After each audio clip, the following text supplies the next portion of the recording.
Hi అండి. అందరికీ నమస్కారం. Welcome to our channel. మీ జాతకంలో ఏలినాటి శని, అర్ధాష్టమ శని, అష్టమ శని దోషాలు ఉన్నట్లయితే వాటి నివారణకు ఈ వీడియో చూడగలరు. శనిగ్రహ శాంతులకై కొన్ని నియమాలను ఈ వీడియోలో చెప్పడం జరిగింది. అందులో మొదటి నియమం, శనివారం పొద్దున్నే లేచి తలస్నానం చేసి నువ్వుల నూనెతో వెంకటేశ్వర స్వామికి దీపం పెట్టి పూజ చేసి ఆ రోజు ఒంటిపూట భోజనం చేయాలి. అలా చేస్తే శనిగ్రహ దోషాలు పోతాయని నమ్మకం. రెండవ నియమం, సోమవారం పరమేశ్వరుడికి నువ్వుల నూనెతో దీపం వెలిగించి పరమేశ్వరుని పూజించగలిగితే శని దోషం తగ్గుతుందని నమ్మకం. మూడవ నియమం, ప్రతిరోజు ఉదయం హనుమాన్ చాలీసా పారాయణం చేయడానికి ప్రయత్నించాలి.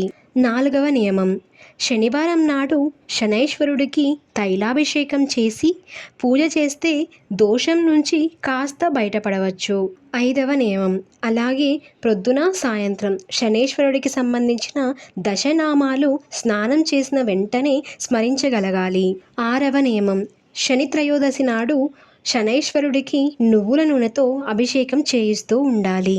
ఏడవ నియమం, నల్ల కుక్కకి, కాకికి, నల్ల గోవుకి ఆహారాన్ని పెట్టాలి.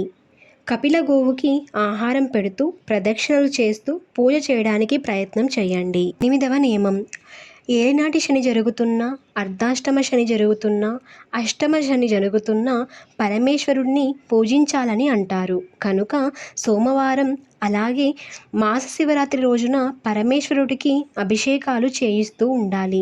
ఇలా చేయిస్తూ ఉండడం వలన మనకు ఉండే ఎన్నో దోషాల నుంచి బయటపడిపోతామని నమ్మకం. తొమ్మిదవ నియమం, శనివారం నాడు నీలం రంగు దుస్తులని పేదలకు దానం ఇచ్చినట్లయితే ఏలినాటి శని దోషాల నుంచి కాస్త బయటపడతాం.